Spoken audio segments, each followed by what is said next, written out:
मिला है उस शरीर की उपयोगिता क्या? क्या? इस पृथ्वी पर जितने भी शरीर हैं 84 लाख तो बोला गया है, बाकी इतने तो हैं हम गिन नहीं सकते। गिन नहीं सकते। ठीक है, निश्चित। और गिन सकते हैं तो अभी तक तो नहीं गिन पाए।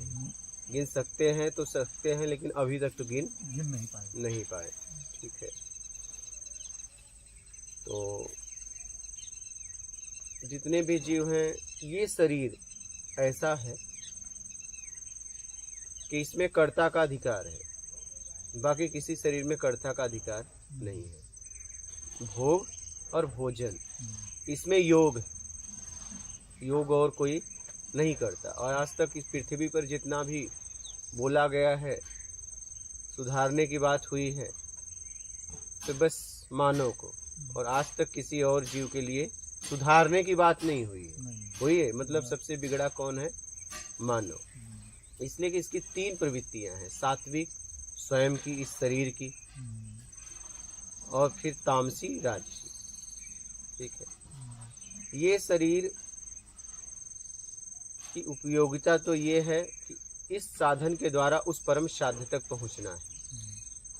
भोग भोजन सिर्फ जरूरत के लिए करना था, उसमें लिप्त नहीं होना था।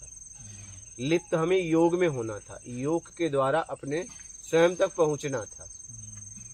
संसाधन का उपयोग करके इस साधन के द्वारा उस परम साध्य तक पहुंचना था, लेकिन इसका उपयोग हमने भोग और भोजन के लिए कर लिया। और दुख आता है तब हम योग करते हैं, ऐसे नहीं क्या? छूटने के लिए नहीं। जब दुख आता है हमारे जिंदगी में, जीवन अशांत होता है हमारे कर्मों के द्वारा, जब हम बेईमानियां करते हैं और हमारा जीवन ग्रसित हो जाता है, जितनी व्यवस्थाएं थी वही व्यवस्थाएं हमें घुटन देने लगती है, तब हम योग की तरफ बढ़ते हैं। अगर आप इस शरीर में बस आप ईमानदारी से जीवन जियो, सत्कर्म करो, बेईमानी बस मत करो, तो ये आप स्वयं अपने आप तक फिर उस परम सत्ता तक पहुंच जाओगे। क्योंकि ये शरीर ही मिला है उस परमात्मा से मिलने के लिए। मतलब आपको कुछ करना नहीं था, करके फंस गए क्या? अब तो करके फंस गए तो करके निकालना पड़ेगा। करना कुछ नहीं है, बस जीवन जीते हुए इंतजार करना था, लेकिन आपने क्या किया? कुछ करने लगे और करने में बेईमानी करने लगे, और करने में अपने आप को फंसा दिए, पूरी तरह उलझा दिए। अब एक तरफ क्या कर रहे हो? बेईमानी कर रहे हो, और एक तरफ आप निकलने का प्रयास भी कर रहे हो। दोनों आप ही कर रहे हो, और एकदम अशांत हो गए हो, क्योंकि ऊर्जा बेईमानी में भी खर्च हो रही है और ऊर्जा योग में भी खर्च हो रही है। तो आप ग्रसित हो जा रहे हो मानसिक। समझ में नहीं आ रहा मैं क्या करूं, क्योंकि आप एक तरफ हो नहीं रहे हो। समझ रहे? अपने आप को दो तरफ लगा दिए, ए भी आए और ए भी आए। बेईमानी से धन भी आए और मैं स्वयं तक पहुंच भी जाऊं, ऐसा हो नहीं सकता।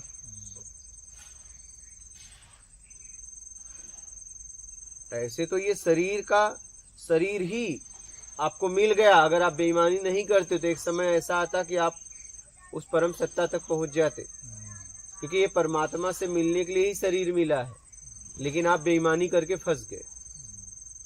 अब फंसा तो दिए हो, अब आपको निकालना पड़ेगा। ईमानदारी करके सत्कर्म करना पड़ेगा, क्योंकि अब निकालना है, इसलिए सत्कर्म करना पड़ेगा। आखिरी में तो कुछ नहीं करना है, कुछ नहीं क्या?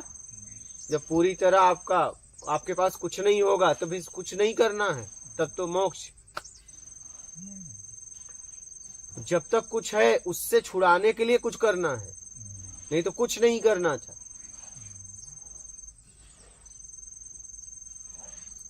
समझ रहे हो? तो हमने अपने आप को फंसा लिया। मानव शरीर है जो पैदा करके खाता है, बाकी जितने भी जीव हैं देखिए भोग भोजन खोजते हैं क्या? वो पैदा करके नहीं खाते। और सबकी पीढ़ियां चल रही हैं क्या? चल रही है ना। हाँ, उनको भोजन और भोग प्रकृति देती है, लेकिन वो प्राकृतिक जीते हैं। उन्हें भूख लगेगी तो भोजन करेंगे नहीं, ऐसे बैठे रहेंगे। आप भोजन रख दो, कोई मतलब नहीं है। भोग का समय आएगा तो भोग करेंगे, मानव एक ऐसा है जो पूरी तरह स्वतंत्र है, चाहे जब चाहे स्वाद के लिए खाता है, पेट भरने के लिए खाता है, पेट भरने के बाद भी स्वाद के लिए खाता है, और भोग चाहे जब करता है। और अन्य पृथ्वी पे जितने भी जीव हैं, देखिए भोग का उनका समय होता है। तो हमें क्या करना चाहिए था, अपनी समझ से भोग और भोजन का सिर्फ सदुपयोग करना चाहिए था, करना तो योग चाहिए था। लेकिन हम क्या किए पता है, भोग भोजन में अपने आप को उलझा दिए, स्वाद में पड़ गए, मान के चक्कर में आके हम वो कर बैठे जो हमें नहीं करना चाहिए। इस शरीर का दुरुपयोग हमने कर दिया। क्या कर दिया? दुरुपयोग। ये है, अभी भी आप इसका सदुपयोग कर सकते हो, अगर आप चाहो तो आप इसका सदुपयोग कर सकते हो, ये आपके ऊपर।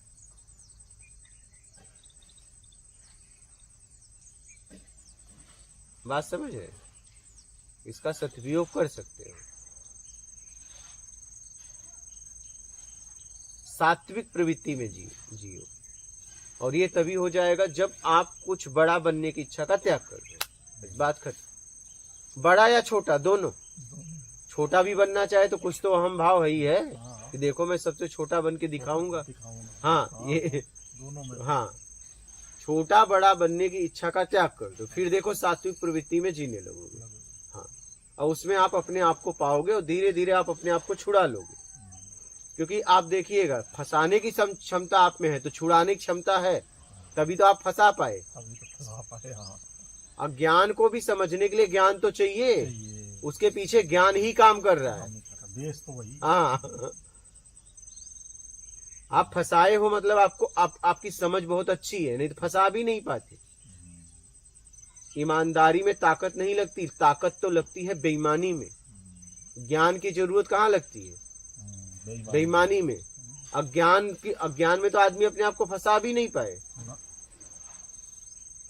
उसमें बहुत सचेत रहना पड़ता है आपको, क्योंकि क्या बोला हूँ 20 साल बाद भी याद रखना होता है, यही बोला हूँ। और ईमानदारी में कोई याद रखने की जरूरत नहीं है, जब मौका आएगा वही बोलोगे जो बोला था।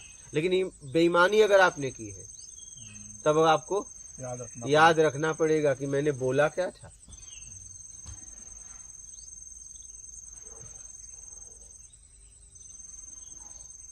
मतलब आपको अपनी समझ बुद्धि का उपयोग सबसे ज्यादा अगर कहीं करना पड़ता है तो बेईमानी में। बहुत सचेत अवस्था में आप बेईमानी करते हो। हाँ, होश में एकदम पूरी ताकत। हाँ, एकदम ताकत से, हर तरीके से। ईमानदारी तो आपके कर्म में हो रही है, ईमानदारी में कोई ताकत की जरूरत ही नहीं है।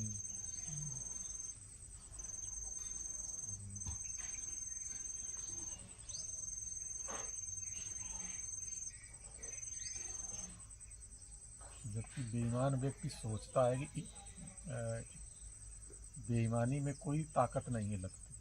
सबसे ज्यादा ताकत उसी ईमानदारी में ताकत नहीं लगती। बेईमानी छोड़ने में बड़ी परेशानी है, वही तो लगती। क्योंकि उसमें ताकत लगी है ना, तो छोड़ने में भी ताकत लगेगी।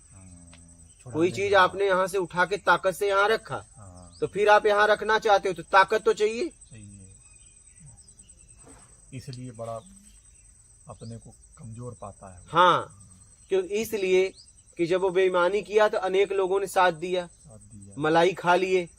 अब आप निकलना चाहते हो तो कोई नहीं है, खुद ही सब करना। अब पूरी ऊर्जा खुद लगानी पड़ रही है, नहीं तो सबकी ऊर्जा मिल रही थी तो आप आसानी से बेईमानी कर लिए, तो आपको आसान लगा। लेकिन जब छुड़ाना चाहते हो तो सारी ऊर्जाएं हट गई, वो लोग हट गए मलाई खा के, ठीक है, आप अकेले बचे। अब आप निकाल नहीं पा रहे हो।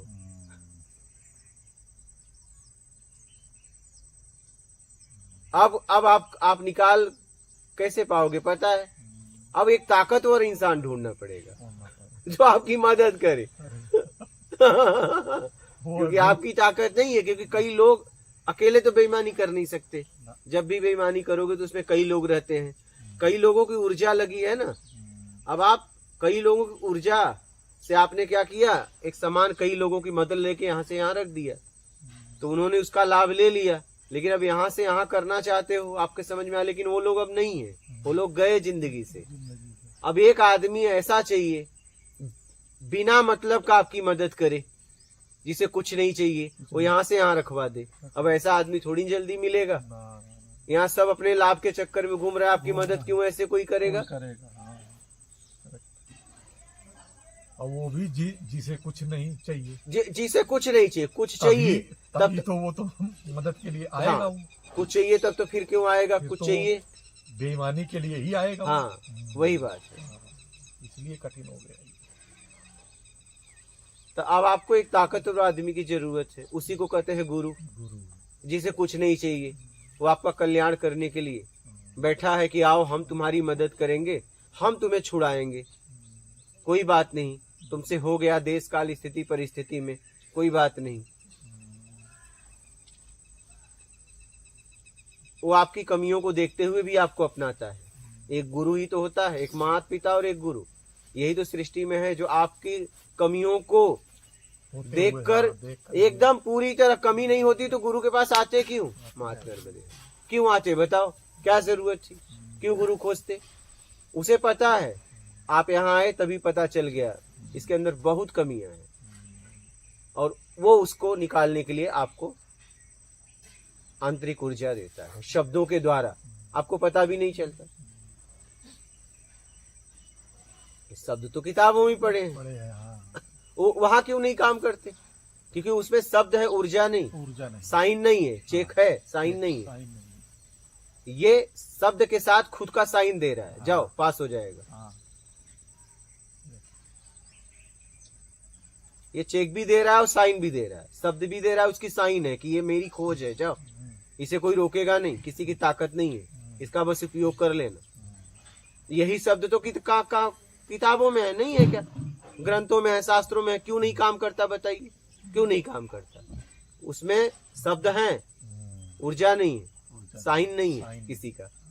तो तुम बिना साइन का अगर अमाउंट भर दिए, बिना साइन का चेक लेके घूमो, पास होगा क्या? इसीलिए जीवंत गुरु चाहिए, साइन कर देता है, खट लो जाओ बजा लेना। अरे भाई आप एक बात बताइए, किसी ने आपको लेटर दिया और वो पद पे नहीं है तो लेटर काम करेगा? उसकी साइन काम करेगी? और पद पे है तो? अब पुराना वाले का काम, एक काम करो, पुराना वाले का फेंक दो चेक, नए वाले से जाओ मिल और बोलो अब मुझे आप एक लेटर लिखो, साइन करो। अब पुराने वाले का काम नहीं करेगा, तुम बस लिख दो भैया, अब तुम्हारा काम करेगा। भले तुम चाहे जैसे भी हो, अंगूठा ही मार दो, अब तुम्हारा अंगूठा भी काम करेगा, क्योंकि वो पद पे है, समझिएगा, पद की गरिमा है। तो गुरु स्थिति है, आप उसे ये मत देखो कि उसके शब्द कैसे, वो देखो। अगर उस स्थिति पे पहुंच गया तो हो सकता है तुम्हारे लिए अज्ञानी हो, उस भाषा में ना बोल पाए, हो सकता है तुम्हें कई भाषा का नॉलेज हो और वो तुम्हारे लिए गंवार हो, लेकिन अब वो स्थिति में है, वो अगर अंगूठा ही मार देगा तो पास हो जाएगा, क्योंकि वो पद पे है, समझे ना? पद पे जो भले वो कैसा भी हो, वो पद पे है, उसको जज मत कीजिए। नहीं, यही तो बात है कि यार ये तो इनको तो एकदम अच्छे शब्द नहीं आते, हाँ, टॉप लेवल के शब्द तो बहुत ठेठ भाषा में बोलते हैं। अरे भाई वो पद पे है, समझो जरा, वो अपना खुद बोल रहा है, तुम हो सकता है उससे ज्यादा विद्वान हो, पूरा गीता कंठस्थ हो, आपके पास हो, पूरा गीता का सार उसे पता है, उस स्थिति में है, जी रहा है वो। हाँ वही, वो जी रहा है, उस स्थिति में हो, तुम्हें निकालने का मार्ग बता देगा, फट से ठेठ भाषा में बता देगा।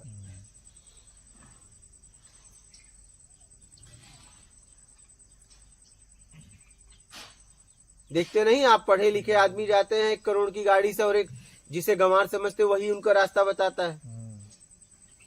हाँ, परेशान हो जाते हैं यार, कोई बताए। एक गांव का आदमी आता है, ए भैया सुनना, हाँ यहाँ जाना है, अच्छा हाँ यहाँ से यहाँ जाना, पानी उनी पियोगे? क्योंकि देखिए एक बात बताएं, ठेठ आदमी बहुत सरल होता है, जमीनी होता है, हाँ बहुत सरल होता है, वो पता भी बताएगा, पानी भी पिलाएगा। हाँ भैया भोजन भी करना हो तो बताना, अब कहोगे तो हम छोड़ देंगे तुम्हें, हम पैदल आ जाएंगे। इतना सरल होता है वो। हाँ लेकिन ये है वो सरल है, अगर एक बार चिढ़ गया, अगर इधर उधर किए तो कुछ भी कर लो, फिर पता भी नहीं बताएगा। अब तू जा, हाँ बहुत बहुत जिद्दी होता है। जितना सरल आदमी होता है जिद्दी भी वैसा होता है। हाँ, अगर उसके स्वाभिमान पे जरा सा ठेस पहुंचाए तब वो गया। हाँ, तुम करोड़पति हो और अब पति हो, तुम अपने घर के हो, निकल। हाँ,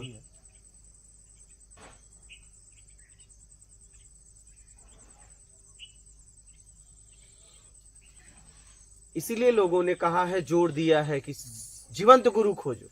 हाँ,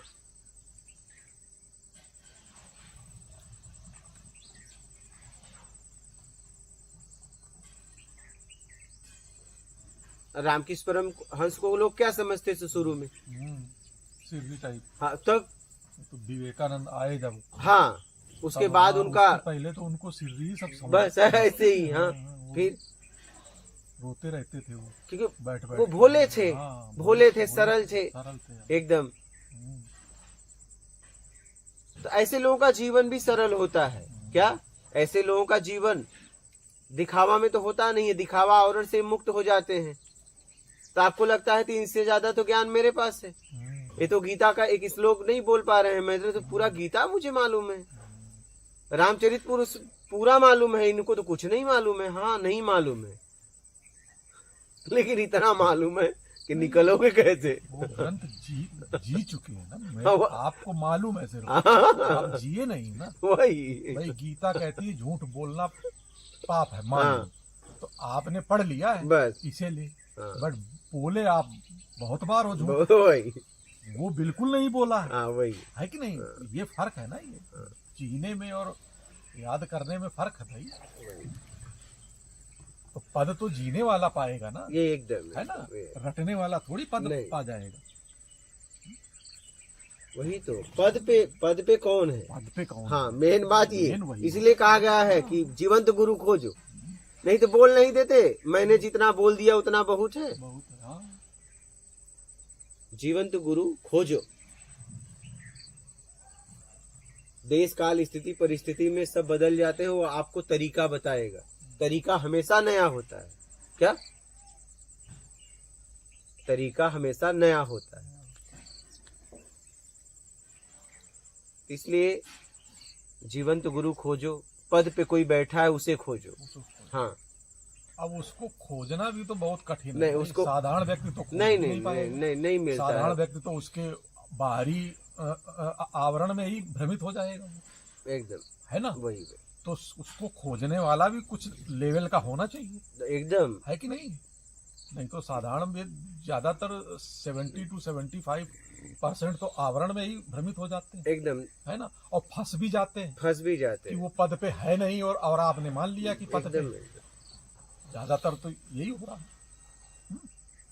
या यूं कहो, जो जिस टाइप का है उसको वैसे गुरु मिल जाते हैं। एकदम।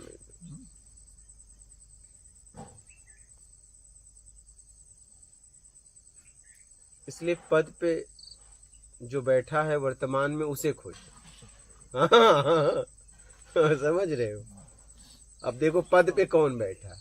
अब इसमें एक चीज ये है कि ईश्वरीय कुछ प्रेरणा भी होती है कि हो सकता है वो काबिल ना हो, बट उसे लग रहा है कि यही है। हाँ, अगर काबिल नहीं है तो सपोज वो ढूंढने में काबिल नहीं है, एकदम, है ना, लेकिन सडनली उसका कोई सिक्स सेंस हाँ, पकड़ रहा है कि यार यही है, हाँ, जो हमारा बेड़ा पार करे, हाँ, है ना? हाँ। ऐसा भी होता है कभी कभी। स्वामी विवेकानंद खुद रामकृष्ण परमहंस को वो पागल समझते थे। हाँ, शुरू में। हाँ, शुरू में। एकदम, हाँ, बोलते थे कोई सम्मोहन उम्मोहन तो इनके पास नहीं है। हाँ। ऐसा बहुत बार उन्हें शक हुआ है बहुत उनके। बार शक हुआ। हाँ, क्योंकि वो बहुत भोले थे, बहुत भोले थे। बहुत भोले थे। सर, आत्मज्ञानी हमेशा भोला ही होता है, बहुत सरल नहीं, उस होता है। प्रक्रिया से गुजरा है ना वो, बगैर भोलेपन से मिलेगा नहीं उसे। अब कृष्ण भगवान विदुर के यहाँ देख लो, अब छिलके खा रहे हैं, केला गिर रहा है क्या? केला निकाल के इतने आत्मज्ञानी प्रेम के ही में। चिन्ह अब बताइए। ये चिन्ह आत्मज्ञानी के। हाँ, अब बताइए कि वो छिलके खा रहे हैं। हाँ, और 56 लोग त्याग, अब वही त्याग वही दिए देखिए। हाँ, पीछे पड़े रहे वो। तब तो यही है, आत्मज्ञानी का अर्थ ही है कि वो प्रेम में जीता है, वो बस प्रेम में जीता है। आत्मज्ञानी प्रेम में जीता भाव है। में जीता है। हाँ, एकदम, भाव में एकदम। जीता है। वो और जीता है। भाव की सर्वश्रेष्ठ हाँ पहुंच प्रेमी है। एकदम। तो प्रेम में आप उसका सब कुछ ले सकते हैं, हाँ हाँ एकदम सब कुछ हाँ, दे देगा। एकदम। उसे उसे बालक की संज्ञा दी गई है कि बालक की तरह स्वभाव है। एक चॉकलेट में खुश हो जाएगा, सोने का महल भी देगो तो कहेगा नहीं चाहिए। जीसस क्राइस्ट ने हाँ, कहा हाँ, कि वहाँ कौन जाएगा हाँ। जो बालक स्वभाव वाला एकदम होगा। एकदम वो बालक जैसा हो जाता है। एक चॉकलेट में खुश हो जाएगा। अच्छा एक बात और, उसका एक स्वभाव और है कि अगर आप एक झापड़ भी मार दो और दूसरे दिन आके हाँ, उसके पास क्षमा मांग लो तो भूल बस जाएगा। उसके अंदर मलाल नहीं मलाल रहता। नहीं रहता। आत्मज्ञानी के अंदर मलाल नहीं मलाल रहता, नहीं रहता। बदले का भाव नहीं रहता। जैसे एक बालक को आप ये पीट दो और दूसरे दिन आए और आपने उसे सहला दिया, एक चॉकलेट पकड़ा दिया, फिर वो ऐसा का वैसा हो गया, तरोताजा। हाँ उतनी देर के लिए वो हाँ रोएगा बस या बस दुखी बस होएगा। वही तो आत्मज्ञानी का स्वभाव बालक जैसा होता है। उनके अंदर मलाल नहीं होता, उनके अंदर बदले का भाव नहीं होता। ये वैसा नहीं कि आपसे वो बदला लेंगे, ये सब उनमें नहीं रहता है। और उनके साथ अगर कोई कुछ कर दिया तो उसका परिणाम तो फिर वो प्रकृति खुद प्रकृति देती है उसका, क्योंकि वो इससे हट के है, उससे कोई मतलब नहीं है। भाई ये मैटर अब प्रकृति का है ना, एकदम कर्म दंड देना हाँ। प्रकृति का जैसे मैटर मान लीजिए एक ऑफिसर को कोई बुझ बोल दे, हाँ, तो वो पूरा सिस्टम उसे पकड़ लेगी। पकड़ लेगी। क्या? हाँ, हाँ। सिस्टम पकड़ हाँ लेगी। सिस्टम पकड़ी, वो नहीं जाएगा। हाँ, जैसे प्राइम मिनिस्टर मुख्यमंत्री को अगर कोई कुछ बोल दे बोल दे तो वो सिस्टम आएगी उठा ले जाएगी। क्या? वो नहीं कुछ बोलेगा। आप समझ रहे हैं, सिस्टम आएगी उठा ले जाएगी। वैसे ही आत्मज्ञानी को अगर कुछ बोलोगे प्रकृति, क्योंकि वो ना आपसे राग है ना द्वेष है, वो तो अपना काम कर रहा है, वो प्रकृति का काम कर रहा है। उसका काम तो व्यक्तिगत अब रहा नहीं। जैसे मान लीजिए कोई पद पे बैठा है तो उस पद का काम कर रहा है ना, वो व्यक्तिगत काम थोड़ी न कर रहा है, समाज के लिए काम कर रहा है। तो उसके साथ कुछ भी करोगे तो सिस्टम आपको उठा लेगी अगर आप गलत करोगे तो।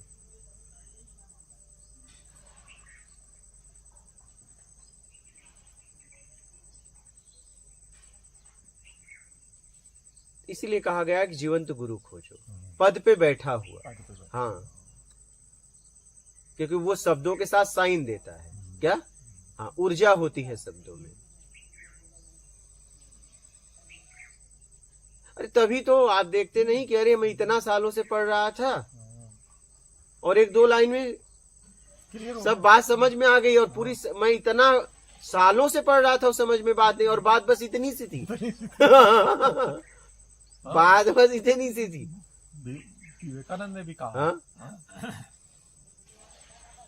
बात इतनी थी लेकिन उसके शब्दों में ऊर्जा थी, तुरंत आपको ले गई वहां तक।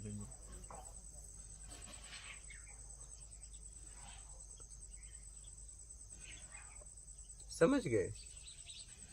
इसलिए सोच समझ के जीवन जियो और सोच समझ के आगे बढ़ो।